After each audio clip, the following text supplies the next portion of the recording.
Hello students, कैसे हैं आप सब। और क्या लॉकडाउन का फ़ायदा उठा लिया, रह लिए घर पे, मस्ती कर ली, पढ़ाई तो की नहीं होगी। बट चलो स्टार्ट कर देते हैं अपने पढ़ाई। आज अपने स्टार्ट करेंगे 12th एग्रीकल्चर बायोलॉजी। मैं हूं कमलदीप सिंह, बायोलॉजी टीचर। चलो आज की क्लास है 12th एग्रीकल्चर बायोलॉजी। थोड़ा सा पहले इंस्ट्रक्शन दे देते हैं, कैसी क्या क्या चीज़ है, कौन कौन से चैप्टर हैं, कौन कितने मार्क्स का है, एग्ज़ाम का पैटर्न कैसे होता है, उसके बारे में अपने चर्चा कर लेते हैं। सबसे पहले देखिए, जो अपनी 12th एग्रीकल्चर बायोलॉजी है, ये RBSC के अंदर मैं आपको बताने जा रहा हूँ कि अपनी जो बुक है इसके अंदर सिर्फ टोटल 14 चैप्टर है। 14 चैप्टर है और 14 चैप्टर के अलग अलग मार्क्स हैं, उनके हिसाब से इनको डिस्ट्रीब्यूट किया गया, जैसे कि अपना RBSC ब्लूप्रिंट देता होता है। ठीक है, देखते हैं एग्ज़ाम के अंदर क्या क्या चीज़ होती है। एग्ज़ाम के अंदर अपने देखते हैं, सबसे पहले प्रैक्टिकल होता है। प्रैक्टिकल जो कि 44 मार्क्स का होता है। फिर बारी आती है थ्योरी की, जो होती है 56 मार्क्स की। इस 56 मार्क्स के अंदर लगभग 30 क्वेश्चन अप्रोक्सीमेटली आते होते हैं, जो कि 56 मार्क्स के होते हैं। और टोटल मिला के जो भी अपना एक सब्जेक्ट होता है वो 100 मार्क्स का होता है। ठीक है, और अलग अलग यूनिट्स है, अलग अलग यूनिट्स के अंदर इनको अलग अलग डिस्ट्रीब्यूट किए होते हैं मार्क्स। वैसे ही आज अपने चर्चा करेंगे यूनिट की, जो कि है 8 नंबर की। उस यूनिट के बारे में देख लेते हैं। हाँ, जो आज अपने यूनिट करेंगे वो है सबसे पहले chapter number 10 earthworm, chapter number 11 grass hopper, chapter number 12 honey bee, और चैप्टर नंबर 13 एनिमल पैरासाइट। ये 4 चैप्टर हैं। ये 4 चैप्टर मिलकर पूरे ही 8 नंबर की एक यूनिट बनाते होते हैं। और आज अपने स्टडी करेंगे अर्थवॉर्म के बारे में। ओके स्टूडेंट्स, हाँ जी, जैसे कि मैंने बताया था, चैप्टर नंबर 10 जिसका नाम है अर्थवॉर्म, एक्सटर्नल स्ट्रक्चर के बारे में पढ़ेंगे, इंटरनल स्ट्रक्चर के बारे में पढ़ेंगे, और उसके इकोनॉमिक इंपॉर्टेंस क्या होते हैं एग्रीकल्चर की फील्ड के अंदर, कैसे फार्मर्स को बेनिफिशियल है या फिर कैसे वो नुकसान पहुंचा सकते हैं, डिसएडवांटेज है उन चीज़ों की। सबसे पहले अगर अपने किसी भी ऑर्गेनिजम्स की अगर बात करते हैं, कोई भी हो गया, अर्थवॉर्म हो गया, ग्रास हॉपर हो गया, हनी बी, कोई भी ऑर्गेनिज्म है, उसका अपने को क्लासिफिकेशन पता होना चाहिए। ठीक है, कौन से किंगडम के अंदर आ रहे हैं, कौन सा उनकी फैमिली है, कौन सा जीनस है, उनके बारे में थोड़ी थोड़ी बेसिक नॉलेज होनी चाहिए। ठीक है, तो सबसे पहले जब भी अपने कोई भी ऑर्गेनिज्म पढ़ेंगे तो उसका क्लासिफिकेशन अपने को पता होना चाहिए। ठीक है, तो स्टार्ट करते हैं आज का सेशन और स्टार्ट करेंगे क्लासिफिकेशन से।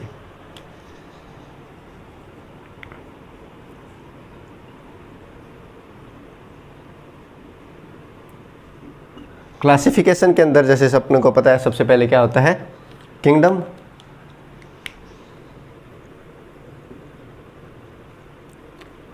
किंगडम के अंदर अपने पता है अर्थवॉर्म में क्या होता है, एनिमल होता है। तो एनिमल होने के कारण ये कौन सी किंगडम के अंदर आएगा, एनिमेलिया। एनिमेलिया किंगडम के अंदर आएगा अर्थवॉर्म। आगे बात करते हैं अपने इसके फाइलम की बात करते हैं। फाइलम कौन सा है, फाइलम है इसका एनेलिडा। एनेलिडा ज़्यादा अपने इसकी क्लासिफिकेशन के अंदर भी ज़्यादा डीपली नहीं जाएंगे, सिर्फ ऊपर ऊपर से करेंगे। जैसे फाइलम हो गया, किंगडम हो गया, जीनस हो गया, स्पीशीज हो गया, क्लास ऑर्डर को अपने को ज़्यादा नहीं, क्योंकि सिलेबस से बाहर चले जाएंगे। ठीक है, सिलेबस से बाहर नहीं जाना अपने को, सिलेबस के अंदर ही, उस दायरे के अंदर रह के ही पढ़ना है अपने को। आगे बात करते हैं, किंगडम हो गया एनिमेलिया, फाइलम हो गया एनेलिडा। फिर आगे बात करते हैं इसके जीनस की, बात करते हैं जीनस की। जीनस है इसका फेरेटिमा। जीनस क्या है इसका, फेरेटिमा इसका जीनस है। और लास्ट में बात करेंगे स्पीसीज, और स्पीसीज क्या है इसकी, पास्थुमा। हाँ, वापस देख लेते हैं, kingdom animalia, phylum Annelida, genus है इसका फेरेटिमा, स्पीसीज है इसकी पास्थुमा। ठीक है, और जैसे ही अपने को पता है जीनस और स्पीसीज जब एक साथ होते हैं तो इसको अपने क्या कहते हैं, साइंटिफिक नेम होता है। तो इसका साइंटिफिक नेम क्या हुआ बच्चों, साइंटिफिक नेम हुआ, साइंटिफिक नेम हुआ अर्थवॉर्म का फेरेटिमा पास्थुमा। क्या हुआ, फेरेटिमा पास्थुमा। अब जैसे साइंटिफिक नेम अपने लिख दिया फेरेटिमा पास्थुमा, इस फेरेटिमा पास्थुमा का जो अपने नाम लिखे हैं साइंटिफिक नेम के कुछ रूल्स होते हैं। जो रूल्स क्या होते हैं, रूल ये होते हैं, जो भी साइंटिफिक नेम अपने लिखते हैं, जीनस का जो फर्स्ट लेटर होगा, ये जो फर्स्ट होता है लेटर, ये क्या होगा, जीनस का फर्स्ट लेटर होता है हमेशा ही कैपिटल लेटर के अंदर लिखा जाएगा, और स्पीसीज का फर्स्ट लेटर हमेशा किस में लिखा जाएगा, स्मॉल लेटर्स के अंदर। क्लियर। अब जैसे ये देखो फेरेटिमा पास्थुमा के अंदर जो पी है वो हमेशा क्या होगा, कैपिटल आएगा, जीनस के बाद थोड़ा स्पेस दीजिए, फिर क्या आएगा, पास्थुमा, और पी क्या आएगा अपना, स्मॉल लेटर्स के अंदर आएगा। और मोस्ट इंपॉर्टेंट चीज़ क्या है, जो स्टूडेंट्स बहुत ज़्यादा गलतियाँ करते हैं कि सर जैसे क्वेश्चन आ गया अर्थवर्म का साइंटिफिक नेम लिखिए। साइंटिफिक नेम तो सभी को याद होगा, फेरेटिमा पास्थुमा उसका साइंटिफिक नेम है, पर गलती क्या करेंगे, गलती ये करेंगे कि जैसे मैंने लिखा है वैसे वैसा लिख के आएंगे। गलती ये होगी कि उनके नीचे अंडरलाइन नहीं करते। ठीक है, जीनस और स्पीसीज़ के नीचे अंडरलाइन होना बहुत ज़्यादा ज़रूरी है, कंपलसरी है, ये इसका रूल है। साइंटिफिक नेम का एक रूल है कि जीनस और स्पीसीज़ के नीचे क्या करो, अंडरलाइन करो। तो अपने भी रूल को फॉलो करते हैं। लो जी, कर दिया अंडरलाइन, जैसे अंडरलाइन किया 1 नंबर अपना पक्का। क्लियर। हाँ जी, साइंटिफिक नेम हो गया फेरेटिमा पास्थुमा, अर्थवर्म का साइंटिफिक नेम हो गया। हिंदी के अंदर अब इसको केंचुआ कहते हैं। क्लियर। केंचुए के तो आपने देखा भी होगा, जो भी अपने किसान मित्र है या फिर जो भी एग्रीकल्चर फील्ड से जुड़े हुए बच्चे हैं उन सभी को पता है, भली भांति परिचित है इन सभी से। आगे बात करते हैं, अदर नेम क्या है, अनदर नेम अर्थवर्म का, इसको क्या कहते हैं, फ्रेंड ऑफ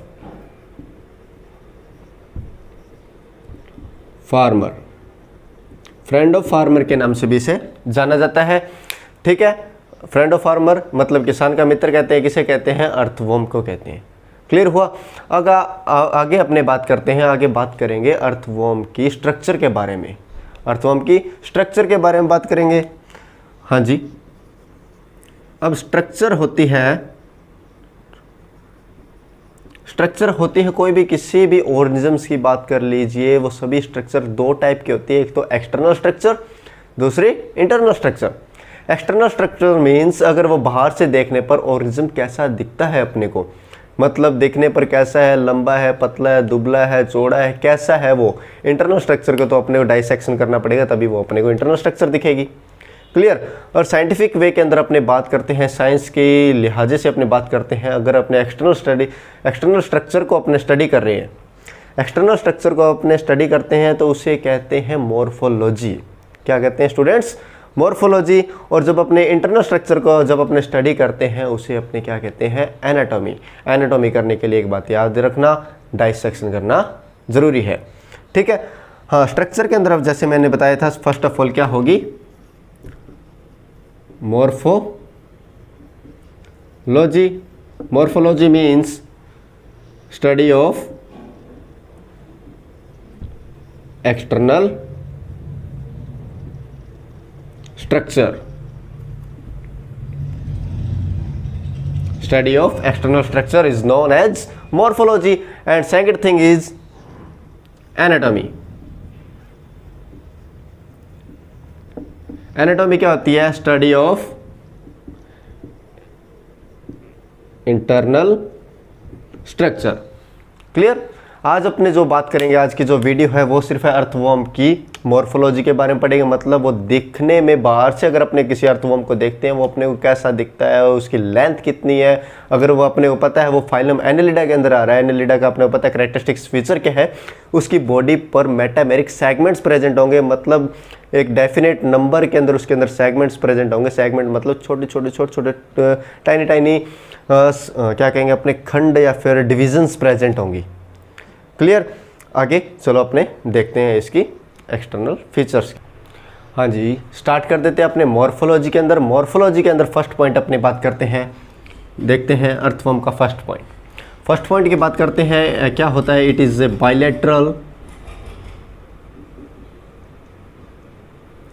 बायलैटरल वर्म है ये। सेकंड थिंग, ये क्या है, इट्स बॉडी इलोंगेटेड, मतलब ये लंबा होगा, और क्या होगा, सिलेंड्रिकल होगा। क्लियर। बॉडी हैव, इसकी बॉडी के अंदर क्या होंगे, 100 to 150 segments, sorry 120 segments present होंगे। क्लियर। इसकी बॉडी के अंदर 100 से लेकर 120 तक क्या हो सकते हैं, सेगमेंट्स प्रेजेंट हो सकते हैं, जो कि सेगमेंट्स एक डेफिनेट नंबर है। मैक्सिमम से मैक्सिमम अगर देखा जाए 120 सेगमेंट्स ही होंगे। अगर इसकी लेंथ की बात की जाए, अगर इसकी लेंथ की बात की जाए, अर्थवर्म की लेंथ की बात की जाए, अगर mm के अंदर बात करें तो 150 mm, जो कि अप्रोक्सीमेटली 150 mm थोड़ा सा लंबा या फिर थोड़ा सा छोटा भी हो सकता है। अगर सेंटीमीटर्स के अंदर बात की जाए तो कितना हो सकता है अपने 15 to 16 सेंटीमीटर तक ये क्या हो सकता है, लंबा हो सकता है। क्लियर।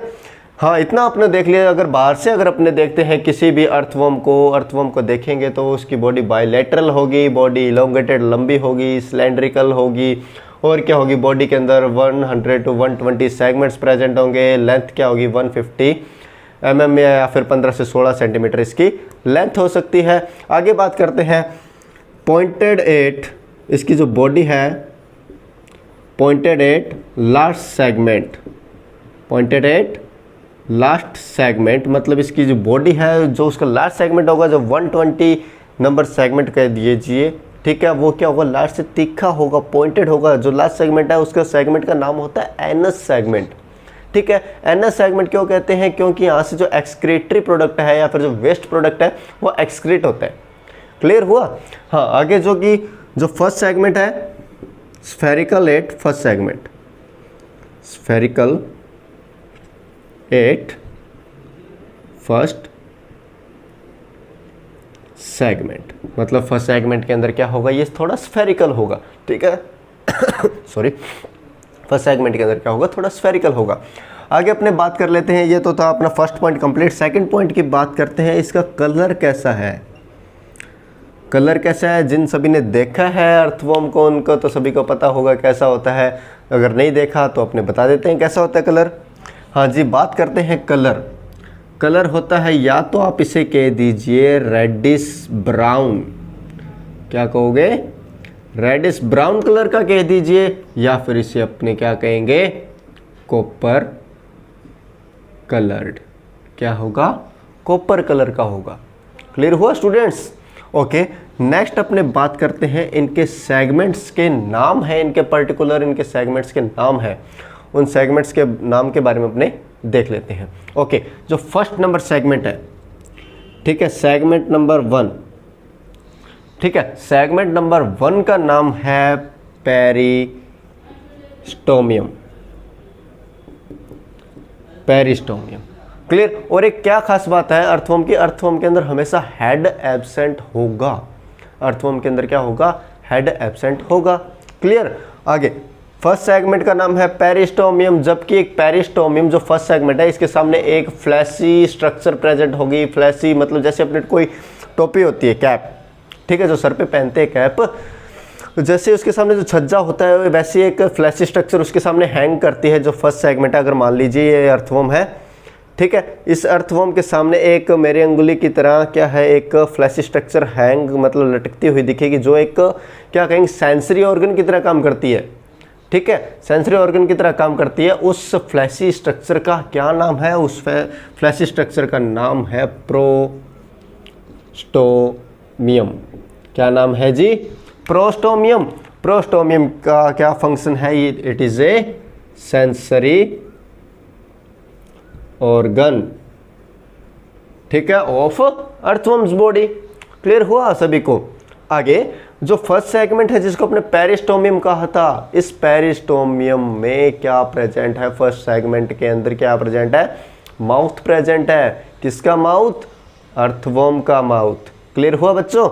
हाँ जी, जो फर्स्ट सेगमेंट के अंदर क्या प्रेजेंट है, माउथ प्रेजेंट है, जिसकी शेप क्या है, ठीक है, जिसकी शेप क्या है माउथ की, सेमी लूनार शेप्ड। क्लियर हुआ क्या, सेमीलुनर शेप, सेमीलुनर शेप क्या होती है? जैसे हिंदी के अंदर बात करें, सेमीलुनर शेप का मतलब है अर्धचंद्राकार।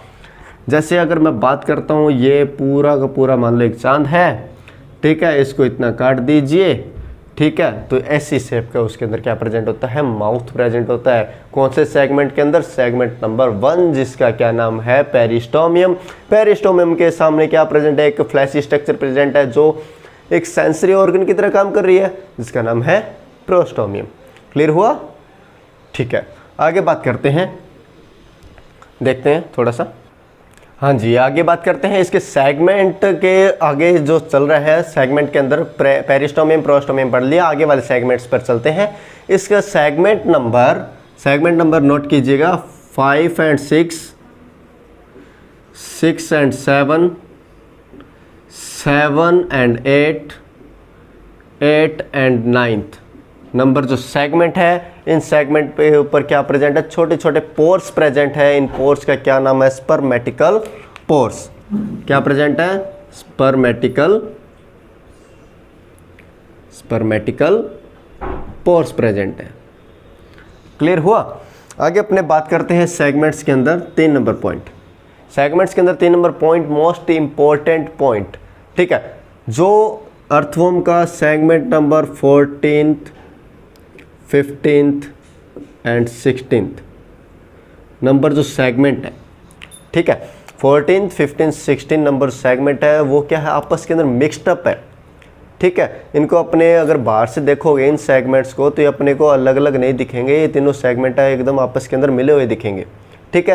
ये तीनों सेगमेंट मिलके एक बड़ी स्ट्रिप लाइक स्ट्रक्चर बनाते हैं, जिसका कलर होगा थोड़ा सा डार्क कलर होगा दूसरे सेगमेंट से, जिनको अपने आसानी से पहचान सकते हैं, ठीक है। जो 14, 15, 16 नंबर जो सेगमेंट है, इन सेगमेंट का एक पर्टिकुलर नेम है। इन सेगमेंट का क्या नाम है? क्लाइटेलम। क्या नाम है? क्लाइटेलम। क्लाइटेलम बहुत ही खास तरह का फंक्शन करती है। इसका फंक्शन क्या है? इस क्लाइटेलम के अंदर स्पेशली ग्लैंड्स प्रेजेंट है, जो एक स्पेशल जूस या फिर स्पेशल एंजाइम कह दीजिए प्रोड्यूस करती है, जो क्या करती है? एक धागे जैसी स्ट्रक्चर बनाती है। वो धागे जैसे स्ट्रक्चर मिलके क्या करेगी? एक कोकून का फॉर्मेशन करेगी। मतलब क्लाइटेलम क्या करती होती है?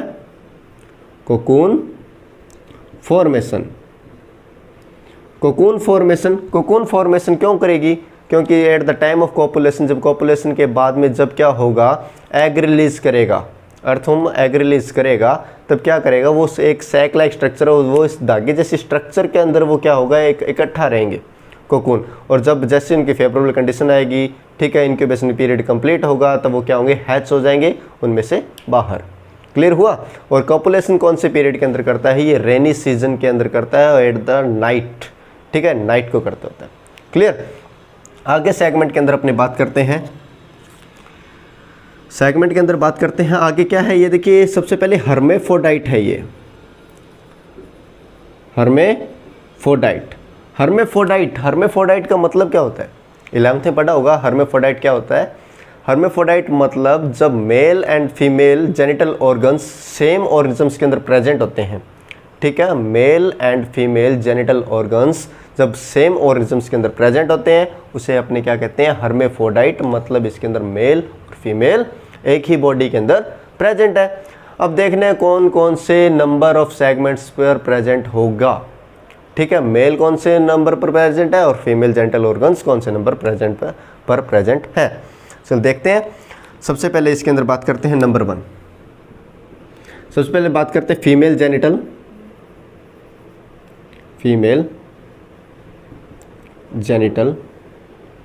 ऑर्गन या फिर सिस्टम कह दो। फीमेल जेनिटल ऑर्गन कहाँ प्रेजेंट होगा? ये होगा 14th नंबर सेगमेंट पर। क्लियर हुआ? 14 नंबर सेगमेंट पर क्या प्रेजेंट है? फीमेल जेनिटल ऑर्गन प्रेजेंट है। जबकि मेल की बात करते हैं अपने, मेल जेनिटल ऑर्गन ये कितने नंबर सेगमेंट पर प्रेजेंट होगा? ये होगा 18th नंबर सेगमेंट पर प्रेजेंट होगा। क्लियर हुआ? 18 नंबर सेगमेंट पर क्या प्रेजेंट है? मेल जेनिटल ऑर्गन, जबकि फीमेल कितने पर है? 14 नंबर सेगमेंट पर प्रेजेंट है। 14 मतलब अपने को पता लग चुका है कि ये कौन से पर है, ये क्लाइटेलम पर ही प्रेजेंट है। ये क्या होते हैं, छोटे छोटे टाइनी पोर्स ही होते हैं। ठीक है, जो नंबर्स के अंदर कितने होंगे, सिर्फ एक होगा, जबकि जो मेल है वो नंबर्स के अंदर कितने होंगे, दो, मतलब एक पेयर के अंदर प्रेजेंट होंगे। पर साइड कौन सी, ठीक है, अगर ये मान लीजिए मेरे पास अर्थवर्म है, ठीक है, अर्थवर्म के अंदर या फिर कोई भी ऑर्गेनिज्म की बात करते हैं तो दो साइड होती है, एक तो डोर्सल साइड और एक वेंट्रल साइड। ठीक है, अब देखते हैं डोर्सल साइड और वेंट्रल साइड कौन सी होती है। जो बैक साइड होती है अपनी, ठीक है, बैक साइड होती है उसे क्या कहते हैं, डोर्सल साइड, और जो अपनी बेली साइड होती है उसे क्या कहते हैं, वेंट्रल साइड। अगर वैसे अगर मान लीजिए ये अर्थवर्म है, इस अर्थवर्म की वेंट्रल साइड कौन सी होगी और डोर्सल साइड कौन सी होगी।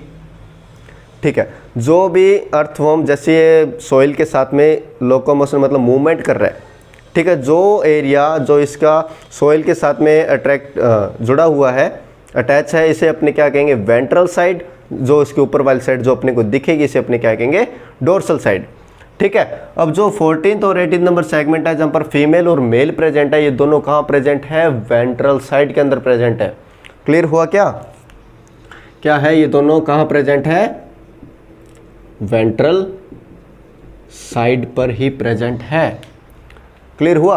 अगर ये मत सोचना अगर मेल और फीमेल अगर एक ही और ऑर्गेनिजम्स के अंदर सेम बॉडी के अंदर प्रेजेंट है तो ये आपस के अंदर कॉपुलेशन नहीं कर सकते, इनको भी कॉपुलेशन करने के लिए अलग अर्थवर्म की ज़रूरत पड़ेगी। क्लियर हुआ क्या, ठीक है, आगे देखते हैं। हर्मेफ्रोडाइट हो गया, सेगमेंट हो गया, अब आगे चल रहे हैं अपने, आगे देखते हैं जेनिटल पेपिली। जेनिटल पेपिली की बात करते हैं। जेनिटल पेपिली जो सेगमेंट नंबर 17th और 19th नंबर के सेगमेंट्स पर, ठीक है, 17 और 19 नंबर जो सेगमेंट है वहाँ पर क्या प्रेजेंट है, जेनिटल पेपिली। ठीक है, ये जेनिटल पेपिली क्या चीज़ है, ये एक शक्कर की तरह काम करेगी। ठीक है, मतलब अगर मतलब है इसका at the time of copulation ये क्या करेगी, दोनों अर्थवर्म को आपस के अंदर चिपकाने का काम करेगी ताकि at the time of copulation ये दोनों अलग ना हो जाए। ठीक है, कैसे, अगर मान लीजिए एक अर्थवर्म है, इसका मान लो ये फर्स्ट सेगमेंट, 1 सेकेंड, ठीक है, ये मान लीजिए अर्थवर्म है, ये इसका फर्स्ट सेगमेंट है मतलब माउथ और इधर लास्ट सेगमेंट। ठीक है, और ये दूसरा अर्थवर्म है, ये दोनों पहली बात तो अपोजिट डायरेक्शन के अंदर होंगे। ठीक है, अगर इसका जो लास्ट सेगमेंट की तरफ दूसरे का क्या होगा, फर्स्ट सेगमेंट प्रेजेंट होगा, ये दोनों आपस के अंदर क्या होंगे एट द टाइम ऑफ ये कॉपुलेशन क्या होगा, जेनिटल पेपिली इन दोनों को आपस के अंदर चिपका के रखेगी कुछ सेकंड या फिर कुछ मिनट तक, जब तक इनके स्पर्मेटिकल पोर्स भरे ना जाएं। ठीक है, जैसे ही कंप्लीट होगा तो ये शक्कर या फिर जेनिटल पेपिली इनको छोड़ देगी और रिप्रोडक्शन कंप्लीट हो जाएगा। फिर बाद में धीरे धीरे एग का फॉर्मेशन होगा और एग कहाँ चले जाएंगे, कोकून के अंदर। क्लियर हुआ। आगे बात करते हैं 17th और 19th सेगमेंट के अंदर जेनिटल पेपिली प्रेजेंट है, जो क्या होते हैं, पेयर्स के अंदर प्रेजेंट है, मतलब कितने पेयर्स के अंदर, 2 पेयर्स के अंदर। क्लियर। आगे बात करते हैं सेगमेंट्स की, सेगमेंट की आगे बात करते हैं। सेगमेंट नंबर, सेगमेंट नंबर नहीं, first segment, rest of first, last and clitellum setae are present, setae are present, मतलब इसका फर्स्ट सेगमेंट, लास्ट सेगमेंट और क्लाइटेलम को अगर अपने छोड़ दें तो यहाँ पर क्या प्रेजेंट है, एक एस लाइक स्ट्रक्चर प्रेजेंट है, एक एस लाइक स्ट्रक्चर प्रेजेंट है, उसको क्या कहते हैं, सीटे। क्या कहेंगे, सीटे। सीटे क्या एक हेयर लाइक स्ट्रक्चर होती है।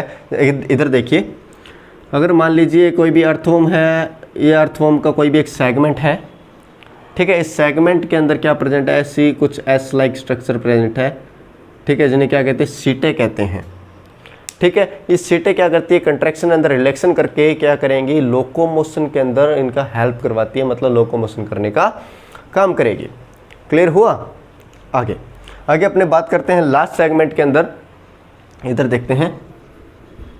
हाँ, लास्ट सेगमेंट, जो भी अर्थवर्म का लास्ट सेगमेंट होगा, चाहे वो 100 नंबर हो, चाहे वो 120 नंबर सेगमेंट हो, जो लास्ट सेगमेंट होता है उसे अपने क्या कहते हैं, एनस सेगमेंट, यहाँ पर क्या प्रेजेंट होगा, एनस, जहाँ से क्या होगा, जो वेस्ट मटेरियल है वहाँ से पास थ्रू या फिर एक्सक्रीट हो जाएगा। क्लियर हुआ। चलो अब बनाते हैं अर्थवर्म की स्ट्रक्चर, फिर अपने उनको क्या करेंगे, फिलअप करेंगे। Clear students. हाँ जी, आगे बात करते हैं अर्थवर्म की। अगर अपने एक्सटर्नल स्ट्रक्चर के बारे में बात कर रहे हैं तो वो देख लेते हैं अपने। ठीक है, जैसे कि मैंने बताया था, जो फर्स्ट सेगमेंट है, इस फर्स्ट सेगमेंट का क्या नाम था, जल्दी जल्दी जी बता दीजिए। नाम है इसका पेरिस्टोमियम। क्या नाम है, पेरिस्टोमियम। इस पेरिस्टोमियम के आगे एक फ्लैश सी स्ट्रक्चर है जिसका क्या नाम होगा, प्रोस्टोमियम। क्लियर हुआ, क्या नाम है, प्रोस्टोमियम। फिर आगे बात करते हैं 5, 6, 7, 7th, 8th और 8th, 9th नंबर जो सेगमेंट है। ठीक है, इन सेगमेंट्स पर क्या प्रेजेंट है, छोटे छोटे पोर्स प्रेजेंट है जिनको कहते हैं स्पर्मेटिकल पोर्स। क्या नाम है, स्पर्मेटिकल पोर्स प्रेजेंट है।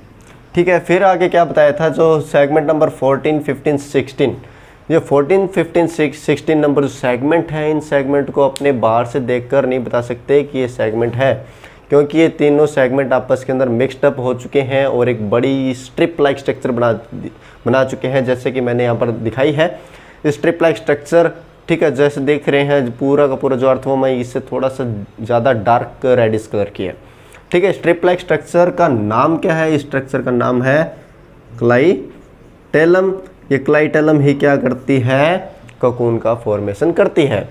और क्या था, 14 नंबर सेगमेंट पर क्या प्रेजेंट था, एक फीमेल जेनिटल ऑर्गन प्रेजेंट था। क्लियर हुआ बच्चों। आगे फीमेल जेनिटल ऑर्गन।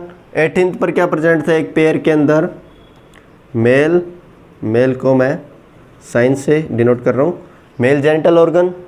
और जबकि 17 और 19th नंबर सेगमेंट पर क्या प्रेजेंट थे, पेयर्स के अंदर जेनिटल पेपिली। क्या प्रेजेंट थी, जेनिटल पेपिली। क्लियर हुआ। फिर लास्ट सेगमेंट क्या कौन सा था, जो भी अपना लास्ट सेगमेंट था, चाहे वो 100 नंबर सेगमेंट हो, 105, 10, maximum 120 number segment, 120 number segment, इस सेगमेंट का क्या नाम है, एनस सेगमेंट। क्लियर हुआ। यह था अपने अर्थवर्म की नॉर्मल देखा जाए मॉर्फोलॉजी है, जो कि अपने चैप्टर नंबर 10 अर्थवर्म के अंदर अपनों ने देख लिया। आगे जो क्लास होगी उसके अंदर अपने करेंगे इसकी अर्थवर्म की एनाटॉमी, मतलब एनाटॉमी के अंदर डाइसेक्शन के अंदर अपने देखते हैं तो इसका excretory system, digestive system, circulatory system, respiratory system के बारे में अपने इसका के बारे में पढ़ेंगे। फिर उसके बाद अपने क्या करेंगे, इसके इकोनॉमिक इंपॉर्टेंस करेंगे, जिसके करने के बाद ही अपना चैप्टर क्या होगा, कंप्लीट होगा। ठीक है, अच्छा लगा तो बेल आइकन दबा दीजिए, चैनल को सब्सक्राइब कर दीजिए और लाइक कर दीजिए। Thank you very much. हंसते रहिए, मुस्कुराते रहिए।